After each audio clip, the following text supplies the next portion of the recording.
bridesmaid, I'm never the bride. So. Lisa, how are you? Oh, I think she's muted.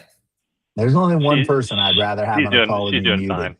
Our coworker, Mark Sherman. He's much better off being muted on a call. One of my teammates at S3, but everyone else, I'd rather your mic be working.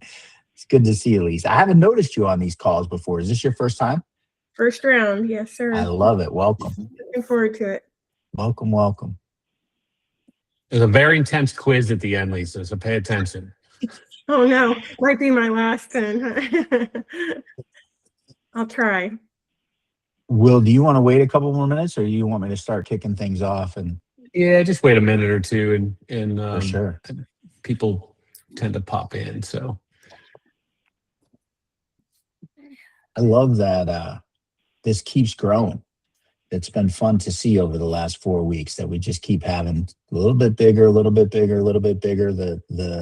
And I do this every week. I give Will shouts out for what he's done with Small Bay Industrial Basecamp, but the conversations are getting more frequent. There's more people chiming in, and that's what this thing is all about, man. If we're going to build this, I know a lot of people on here are coming out of the self-storage industry, which has such an incredible reputation for the way people treat each other and the way information gets shared, and, you know, making sure that although there's always a little bit of, you know, people step on each other's toes, for the most part, the relationships are very positive. And so I, for one, am very grateful for Will putting this together and giving us this environment where we can do things at, you know, together and making sure that we're not working against each other, I guess, and ultimately working against what I think has a chance to be a really special industry, which is pretty cool.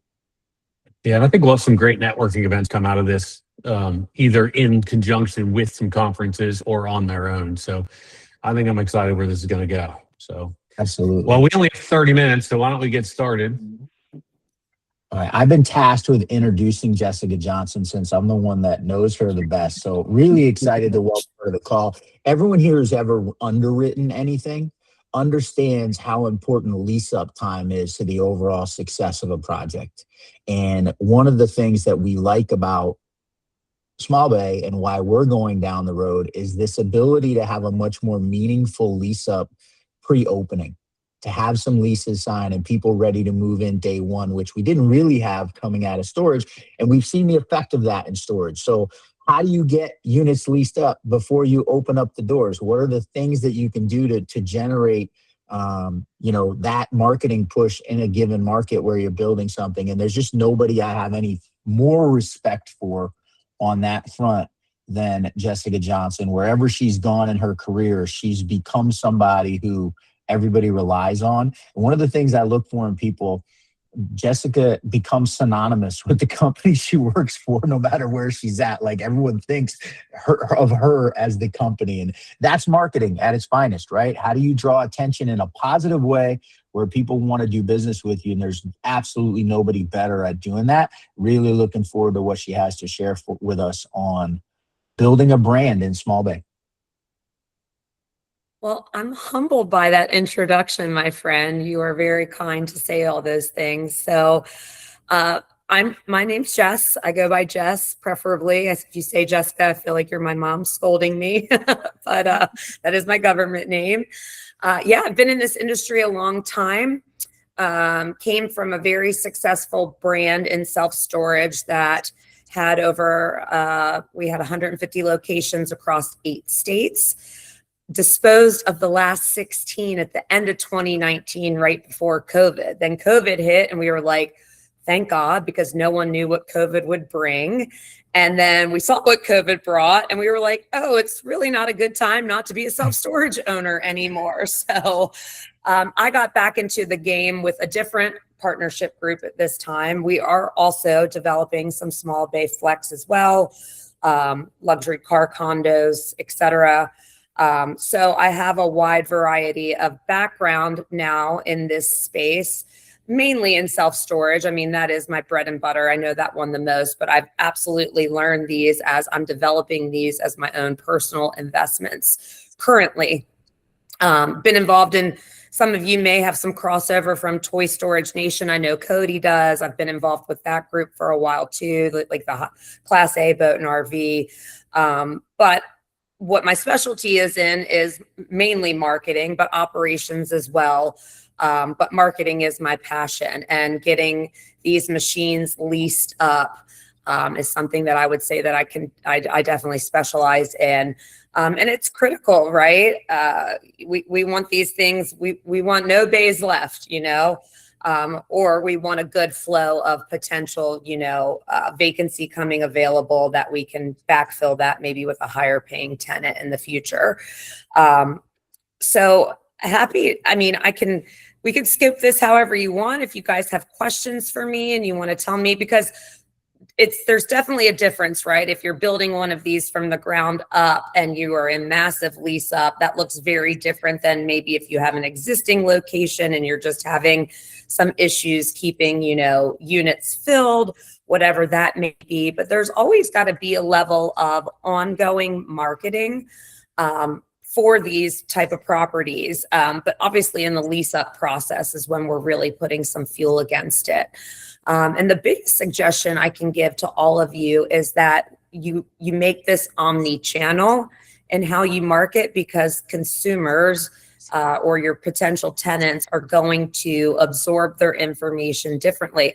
This call is so timely today because I just saw this morning that social media has surpassed Google now in search. So that was like, it was creeping there, right? We were seeing market share was leaving Google and going to social, specifically platforms like TikTok and stuff. I've done that own transition myself, right? I'm a visual person. So if I can see exactly what I'm getting into and not just a series of photos on a Google business profile or a website or even a site tour, I can see somebody physically there walking the property. What better visual tour can you give than that, especially if it's from like a current tenant saying how much they love being there with you. So it's definitely an omni-channel approach. It's omni-channel spend, but be prepared to spend. So again, I'm happy to have you guys ask me some questions, or I could kind of go through what omni-channel even is and like some of the top suggested channels for you. Obviously, keyword strategy, local search engine optimization strategy is going to be critical for you guys. The good things with this business, as well as self-storage, I always get asked, like, give me an average. And certainly I can give averages, but this gets so granular down to the location and the property type that it is like a case-by-case basis when I look at properties and how to market them. Sure, there's similarities from market to market that I see, but I really like to dig into it before I give my educated opinion on what your marketing strategy should look like and what your actual spend should be. And again, that spend's going to flux. Like if you're running at your occupancy rate, like we can pump the brakes, right? If you need to gain the occupancy, I'm sorry, you got to spend the money to get it. So does anybody have any questions that they want to ask me specifically? I've got one, Jessica. Cody here. So a lot of our guys here are leasing guys, and even a lot of the owners we deal with. Some of the best platforms, obviously, for leasing Small Bay has been Facebook Marketplace and Google Ads. Are you seeing? I think one of our guys is spending. What is he spending, Austin? Anon, almost like $500 a month in Google Ads, and they're quite a bit, but they're probably getting at least 1 to 2 leases a month off of those for a new construction park. That's good. Have you seen a number? And I know each market's a little bit different because these are kind of for a radius of people in the area and kind of how it's capturing them. Have you seen a number that is kind of the most optimal for getting it? Because obviously, if you tell somebody, "Hey, you spend $500, I'll get you a lease," they'll do that 10 times over. Yeah. Is there a marketing budget number you see on the Google Ads that is kind of like a prime number to use? Yeah. So I really look at like the property size. I think that budget's actually kind of low, to be honest with you. Okay. I thought so too. That's yeah. I Yeah, agree with like that. we kind of tier it, and here's kind of like a range I would give you for tiers, right? Let's say this is a more developed property that, 1 or 5 units has become available. That lower end, right where you said, Cody, probably a little bit more, maybe more in the range of like 750 to like 1,000, 1,200 seems to do well to gain. And that's spending like 25 to 40 bucks a day to break it down daily. If I had more than 5 units available, I'm increasing that by almost doubling it. If I have more than 15 units available, then I'm going to triple it. And I have all of this mapped out. I can send you guys a deck to kind of show you these different tiers, but these tier structures are where we have seen really good results. 500 seems low. But again, if you're getting, the value of the lease is several $1,000s a month, the 500 was probably worth the spend. So we take a look at gauging all that when we analyze properties before we market them. Are those the two main platforms that you also use for the Google small and bay side? Facebook. Yeah. Because think of it this way, right? These small bays are entertaining people that are like tradesmen, contractors, HVAC guys, right? And no discredit to them. They have a trade. Like their skill set is not they know how to operate the business, right? They don't necessarily know how to market the business. And these are like the platforms that those type of people we see use. Are they on TikTok? Maybe not necessarily, but if I were to spend my money in 2 places, it would absolutely be Google first, followed by Facebook, Meta. For Okay, this product. so Will Skillman dancing in front of a building on TikTok's probably not the best, is what you're saying. No, I think there is a place for TikTok. I absolutely do. I think it's still I wouldn't say infancy level. I'd say maybe it's more like it's in its toddler level. It's coming. So when you know it's coming, do something about it, right? Be thoughtful about it and start prepping it because, hey, developing TikTok videos is not for the weary. It's not for the weak. It's a lot of work to edit and put captions on it and music behind it. And so listen, video will always outperform any type of media out there. You could do a static post with a nice flyer of your facility or whatever it may be. Video is going to perform better. Video content takes work. So what we try to do in planning is we plan like the long form video. We get as much B-roll as we can, if you will.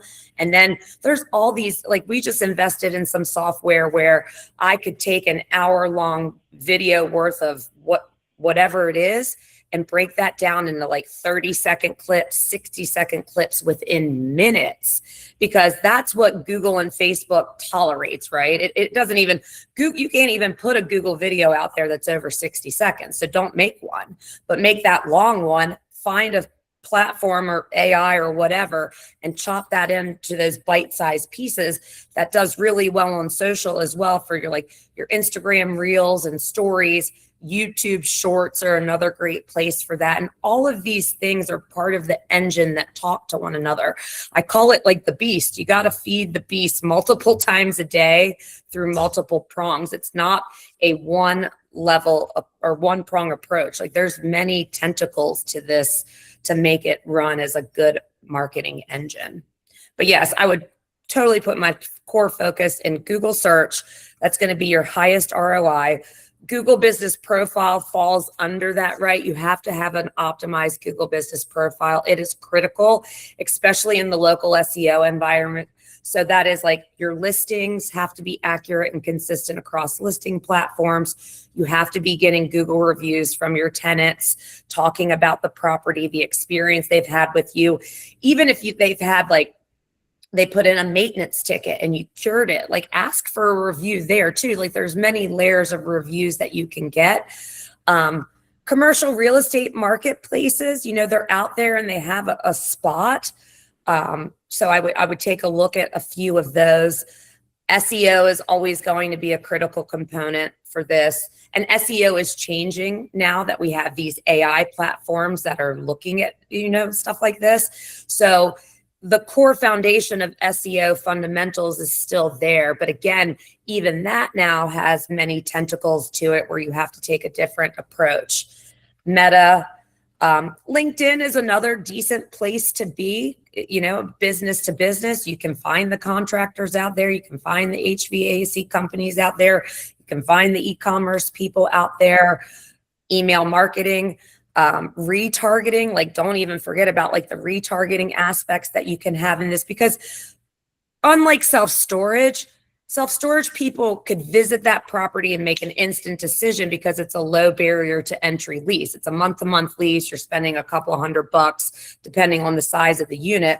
This is more long-term, right? So I feel like that user may view your information a few times before they make a decision. So retargeting those people is a critical piece.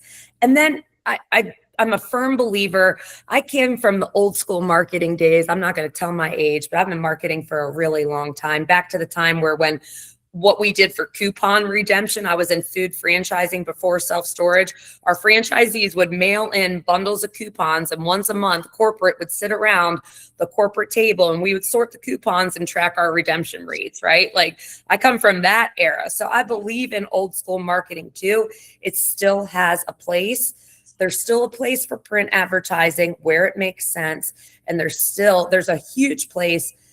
So many people took this shift of like, it all has to be digital. Yes, digital is where the majority of this is going to lie, but your local community marketing is another critical piece. If you can get tied into that local community, you can become the hometown hero that is servicing, the local auto mechanic that is fixing people's cars in a really nice facility that's state of the art and looks good. So people feel safe, even dropping their car off to that local mechanic to work on it. So there's lots of layers to this, but I would definitely dig in to Google PPC advertising, and you have to have a strategy there. I've seen a lot of owners make mistakes of they set it and forget it. They don't look at the process. They don't look at the analytics. And then they're several $1,000s in and they've not gained any traction for it. Like you got to turn that off. If it's not working, like that's the great thing about marketing, right? There's A/B testing. We may think I've done ads before that I thought were going to knock it out of the park that didn't. And then I've done some where I was like on the fence, like, it's not my favorite ad copy, but sure, let's try it. And it knocked it out of the park. So there's so much learning that you can get from trying different things. And I encourage you all to try as much as possible. And look, if it works, rinse and repeat. If it doesn't work, fix it, and fix it sooner than later, and stop spending money where you don't need to frivolously. Paul, you want to jump on the question? Yeah, thank you. Good morning. Can you hear me okay? Yeah, good morning. Good morning. Thank you for being here. I have perhaps a big ask for you.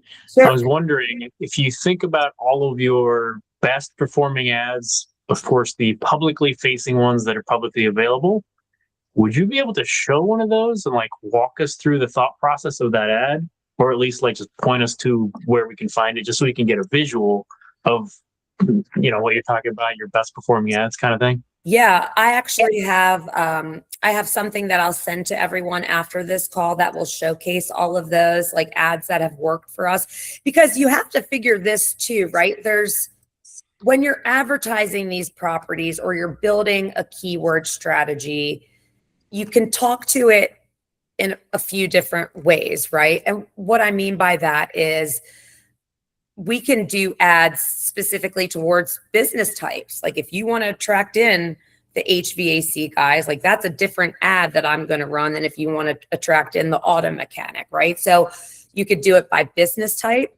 You can do it by property size. If they're looking 1,000 square feet, 2,000 square feet, like there's so many layers to this. So we have examples of like all of those and some of the metrics behind them and how they perform. So I think it'll be a really nice guide for you guys to take a look at of real life scenarios and the metrics that we saw behind it. And I will show good ones and bad ones, like the ones that didn't perform so well that we said, you got to go, ones that performed well that we kept rinsing and repeating in different markets too, to help different markets.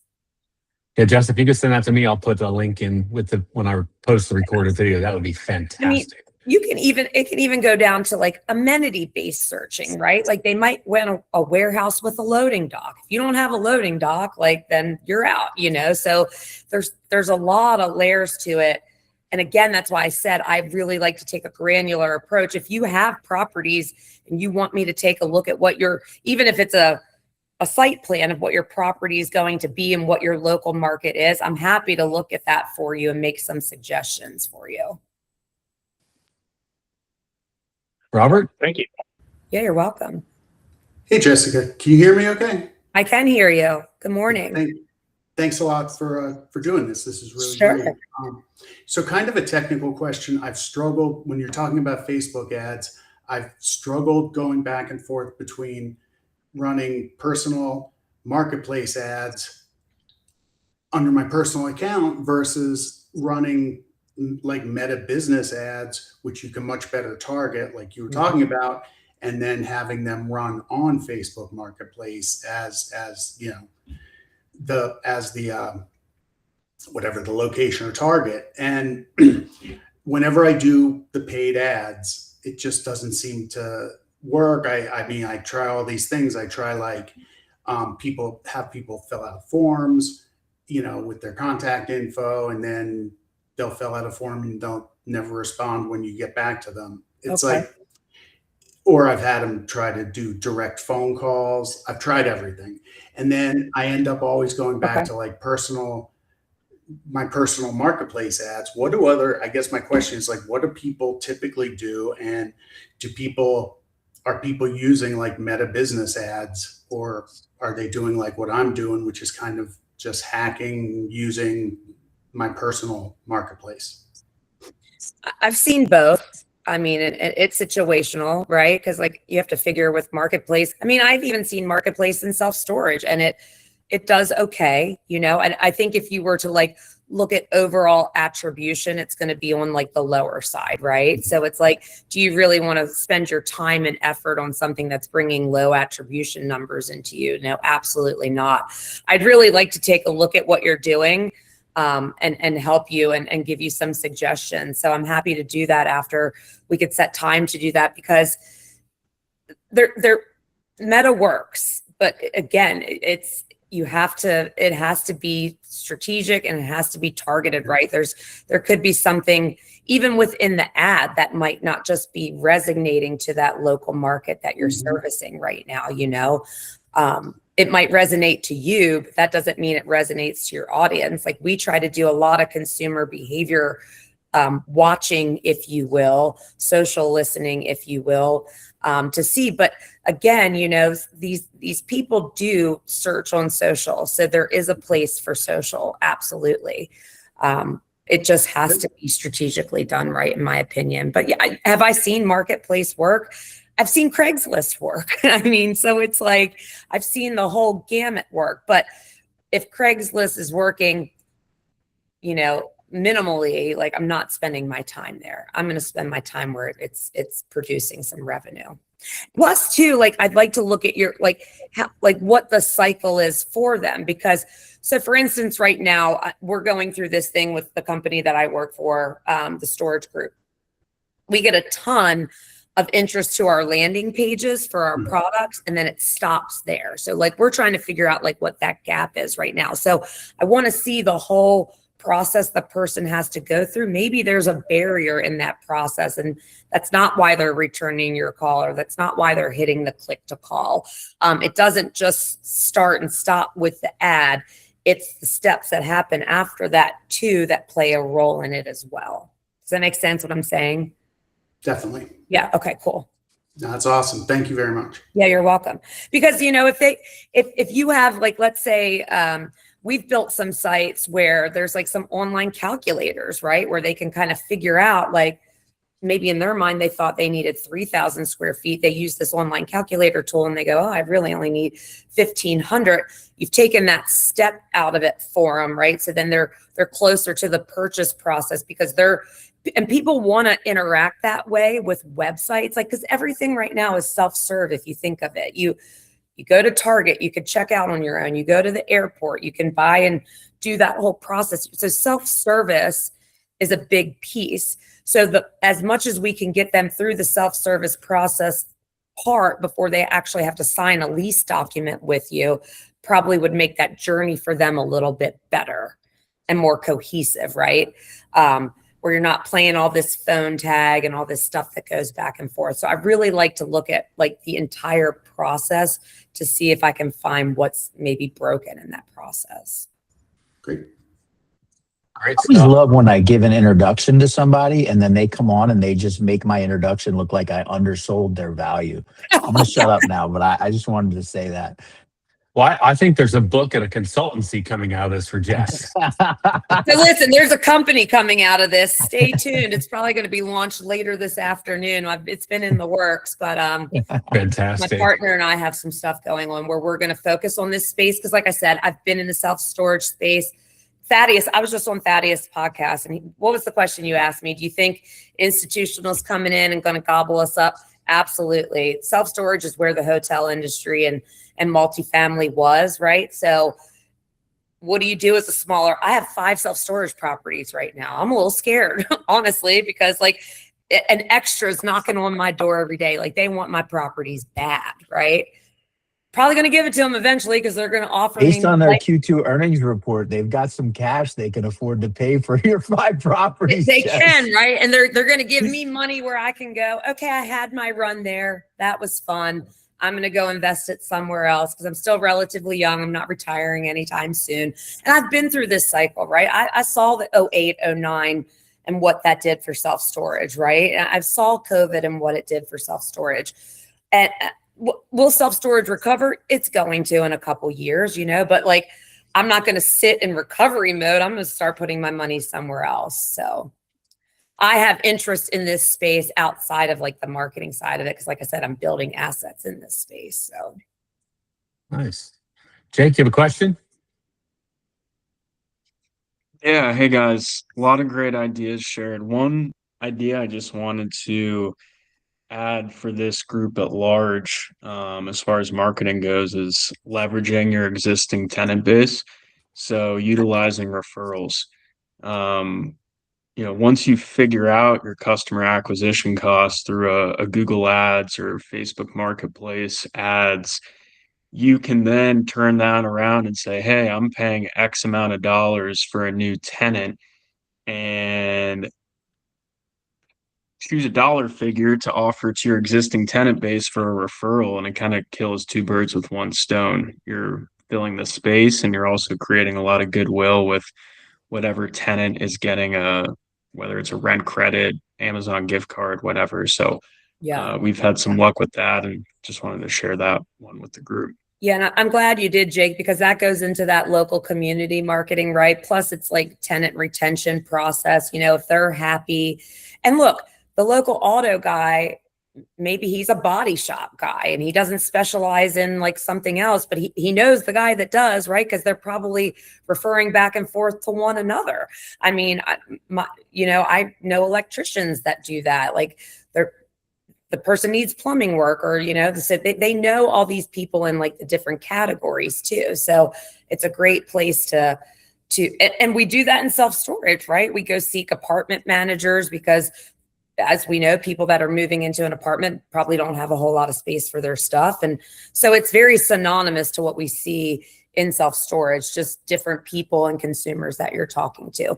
The good thing in your scenario is you're not month to month. So the churn isn't as large as it is in the self-storage industry, right? And even though we see lifetime value in self-storage, clients can sometimes be, 12, 16, I've seen 36 months and beyond. It depends if they're a commercial tenant versus just a regular use residential tenant. So you guys have a longer time before that churn happens, but before churn happens, you still have to keep marketing these properties, right? Because you're going to have to build a backfill list because people, they will leave eventually for whatever reason. You may want them to leave. They might be a bad tenant and you might be in the process of trying to get them out and recover them with someone new. So this machine always has to be turned on. It's just at what level spend it's turned on at. That's great. I think we have time for one more question, Mr. Clark. I want to chime in real quick, Will. Everybody. I got to roll, so I just wanted to say thank you to Jessica and let Thank you, everyone Jess. know that I appreciate you being there. Before I leave, I want to tell everybody, reach out to Jess directly. It's worth a few minutes of a conversation with her. She really truly understands what it takes to put a marketing package together. So I got to roll. I appreciate everybody. Good to see you. Yeah, I was just going to Thanks. say, first of all, Cody, I think Will Skillman dancing in front of a facility will work if he's dancing to YMCA. So just I'll keep that. yeah. I'll keep that in mind. And the fact that Flex is so local, so regional, it allows us all to share because we're really not competing. And that's one of the fantastic things about this asset class and this platform. I wanted to mention, like, Will is in Cincinnati, I believe. There has to be a plumbers union, electricians union in Cincinnati, or the Fellowship of Cincinnati Electricians, or boat dealers who sell boats and RVs, and boat dealers that sell jet skis. And it seems to me some reach out in some way to those people is a good place to start. It just takes, a phone call or a visit or a brochure or something, because they all know the people in their circles, and that's to me would seem to be a good way to farm. They do. And that's affiliate marketing, right? Like anything you can find, your local chamber of commerce, businesses are coming there every month. They have networking socials, great place. You could host a networking social, introduce yourself, you could even host it at your facility if it was open, right? There's so much that you can do with that affiliate marketing, and affiliate marketing does work. And trade associations, please get involved in trade associations for learning purposes, for networking purposes, for best sharing practices. I'm heavily involved on the self-storage side in the National Association. I was the president of the Florida Association. I'm the co-chair of the Michigan Association. So you really need to get involved in these type of environments. They are just beneficial for you as entrepreneurs and business people. Thank you for that, David. Yeah, that's a good Been point. very informative, Jessica. So I'm a value add guy. I have some developments going, but I haven't have one out of the ground yet. So I'm a value add guy. So I'll take a building and I'll break it into 5 units. So Perfect. the Google page is tough, and it's hard to get brokers that want to list a 2,000 square foot space on a 2-year lease, right? And so Sure. I focus a lot on Facebook Marketplace, and it's like panning for gold. You got to sift through all the mud and all that to find one good nugget. Yeah. So I didn't even really think about using Google or SEO or some of the other things that and I might have to tweak a little bit for a building with 5 tenants or 4 tenants, as opposed to a development. But I've got a lot of things to think about. I might reach out to you and just bounce some ideas off of you. Yeah, because those are 2 very different product types, right? I mean, so that you cannot market them similarly. Yes, there's crossover in the marketing, but it really is just a whole different ball game when you're looking to fill that $2,000 a month bay versus somebody that's trying to lease 38 of those. It's very different scenarios. Yeah, and I've got a young broker pound the pavement, and I'm hitting Facebook Marketplace at the same time, but I think I'd like to understand Google. I don't do any paid ads. I mean, I spend 0 on marketing other than a commission to a broker. So yeah, and like brokers have the place, right? Like those commercial real estate aggregators, like I said, like listing on like a Crexi or a LoopNet or something like that. If you're trying to fill it, could possibly work.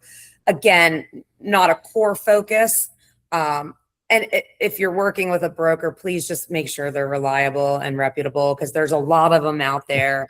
And man, they're one of the best salespeople out there, right? I have a pretty good network of reliable ones, but man, it took me a long time of weeding out ones that I thought were, and then they showed their true colors real quick that they were not.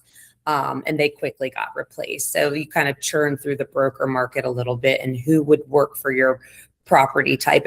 And again, this is all based on your goals too. Like, what are your specific goals for your property? Like that plays a role in all this as well. But I can tell you, my group tries to do this. get you tenants as quick as possible for the lowest amount of money. And we've been really successful in doing that. And sometimes, yeah, we've had to spend, to get it. But is that necessarily bad when they're on a 3 or 5 year lease with you? The lifetime value of them for probably what you spent in acquisition outweighs what you paid in acquisition cost. Well, yeah, if you take a project that you model it 4-year lease up and you can compress that to 3-year lease up, it drops straight to the bottom line. I mean, it's Great. huge benefit in leasing up quickly. So Yeah. And then there's also like here, I'm going to give one final reality check. If it's a development or even if it's a value add property, did you buy or did you build appropriately? I've seen so much development and self-storage that was misappropriately done, right? And now there's like no demand, empty buildings because all these developers came in and they didn't do their due diligence. Because I had a guy in Mobile, Alabama, in self-storage, could not get past 45% occupancy. And I said, I don't know what to tell you other than you built in the wrong area. There's not enough money I could spend to ever get this thing to lease up to where you need it to be. Like you built bad here, right? It was a bad deal. And we run across that sometimes. And at that point, it's like, then it's a different conversation that we have with a group, right? yeah, that's a due diligence conversation that should have happened with Cody Payne a year before, 2 years before, right? That's somebody that like I can take a look at that property and go, oh, this person never had a feasibility or market study done. I can see it from the time I step foot on the property. And then as we start to dig through, they tell me, well, no, I didn't spend $8 or $10 grand for a feasibility study. Why wouldn't you do that for a several $100,000 or several $1 million project? Like that makes no sense to me. And that's why he still remains at 45% and is dying to sell that property. But no sophisticated owner is going to buy it because they know it's not worth the land it was built on, sadly. Well, I appreciate your time today. You threw out some really great nuggets, and thank you. Unfortunately, I have more questions than answers, so I might reach out to you directly. And I'm in Basecamp, and I assume everybody's in that platform, right? So Please reach out to me. I'm going to share this document of some of our suggested things that we do with you. The other gentleman had asked for some of those ads that have performed and not. I will, as soon as we launch this new website later today, you can take a look at some of the work on some of the projects my group has done. Because they are different. Like we've done full warehouse, we've done small bay, we've done the luxury toy condos, etc. So it'll give you a gauge of like what these different engines can do for you. But at the end of the day, we build tenant acquisition engines. Like we will get tenants in these bays for you. So I'm happy to help all of you on this call. If you need some additional advice, want me to take a look at your particular facility, your particular market, what you're currently doing, what you want to do, etc. This is what I live to do. Like I'm like a nerd when it comes to marketing. Well, we need you. We need marketing nerds for sure. Yeah. Well, I appreciate your time, and I appreciate everybody showing up and participating. It was a very engaging call, I believe. Yeah, likewise. And looks like everybody had a good time. It looks like there was a good amount of people here. So I hope you got something out of it. And please reach out. I'm happy to have calls with each and every one of you. Thanks, Jessica. Appreciate it. You're welcome. Thank you. Bye, everyone. Thank you. All right. Take care. Have a good weekend. Thank you.